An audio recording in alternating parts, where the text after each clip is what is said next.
করছি না।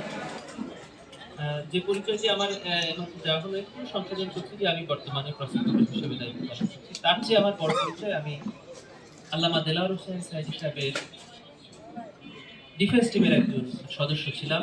কেবল আমার বন্ধু যে কথাটি বললেন মির আহমেদ বিন কাসিম, যে রায় রিসিভ করতে সেদিন যারা গিয়েছিলেন আমি তাদের মধ্যে একজন ছিলাম।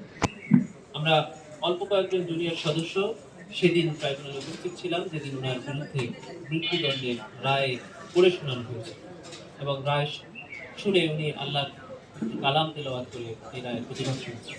তারপরে আস্তে আস্তে কি হয়েছিল আপনারা জানেন। ছোট্ট করে দু একটি গল্প বলতে চাই।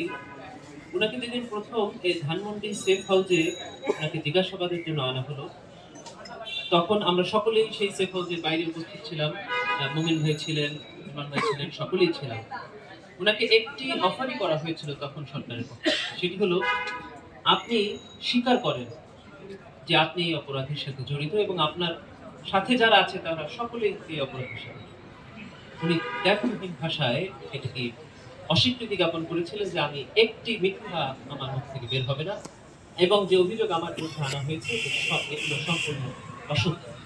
এই কথাটি কেন বলছি সেটা হলো যে ইনভেস্টিগেশন এজেন্সি বা প্রসিকিউশনের পক্ষ থেকে সবসময় চেষ্টা করা হয় যে অপরাধের সাথে যারা জড়িত তাদের পক্ষ থেকে এই অপরাধটাকে স্বীকার করানো। এটা হলো ক্রিমিনাল জুরিসপ্রুডেন্সের সবচেয়ে বড় এভিডেন্স, যেটা আমরা প্রসিকিউশনে আসার পরেও এটা আমরা চেষ্টা করেছি। এটা সাধারণত প্রসিকিউশনের পক্ষ থেকে এই অফারটা আসে, ইনভেস্টিগেশন এজেন্সির পক্ষ থেকে অফারটা আসে এবং আসামিরা এটি যদি সত্য হয়, উনি মনে করেন যে হ্যাঁ এই অপরাধটা সংঘটিত হয়েছে, উনি তার অপরাধের কারণে অনুতপ্ত, তখন উনি এটা স্বীকার করেন। আল্লামা দেলোয়ার হোসেন সাইদি এই অপরাধের সাথে জড়িত ছিলেন না বলেই তিনি অস্বীকার করেছেন। আপনারা দুটি ঘটনাকে কম্পেয়ার করেন। খুব রিসেন্টলি ঘটে যাওয়া জুলাই গণঅভ্যুত্থানে যে মানবতা বিরোধী অপরাধ সংঘটিত হয়েছে, সেই ঘটনায় একজন আসামি শেখ হাসিনার মৃত্যুদণ্ড হয়েছে।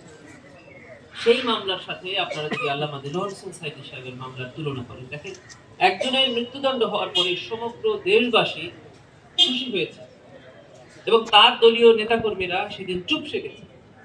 আরেকজনের মৃত্যুদণ্ডের রায় শোনার সাথে সাথে মানুষ অকাতরে প্রাণ বিলিয়ে দিয়েছেন রাস্তায়, যে কিছু তো করতে পারবো না, অন্তত নিজের জীবনটা দিয়ে দিই। প্রায় 2 শতাধিক অথবা তার কিছু কম মানুষ রাস্তায় তাদের প্রাণ দিয়ে দিল। একটা মানুষের মৃত্যুদণ্ড শুধু রায় হয়েছে, তার শুধু রায় হয়েছে, এটা কার্যকরও হয় নাই, সেটার অ্যাপিল রয়েছিল, আরো অনেক লোক, শুধু রায় হয়েছে তার কতটুকু জনপ্রিয়, কতখানি অবিচার হয়েছিল মর্মে মানুষের কাছে প্রতীয়মান হয়েছে। একজন সাক্ষী যার ভাইকে হত্যা করা হয়েছে, যার ভাইকে 71 সালে সাইদি সাহেব হত্যা করেছেন মর্মে অভিযোগ এসেছে, তিনি এসেছেন সাক্ষ্য দিতে যে আমার ভাইকে উনি হত্যা করেননি, আমার ভাইকে যে হত্যা করেছে সেটা বলার জন্য উনি ট্রাইব্যুনালের গেটে এসেছেন। সেখান থেকে তাকে কিডন্যাপ করে নিয়ে যাওয়া। ডিফেন্স টিমের গাড়ির মধ্য থেকে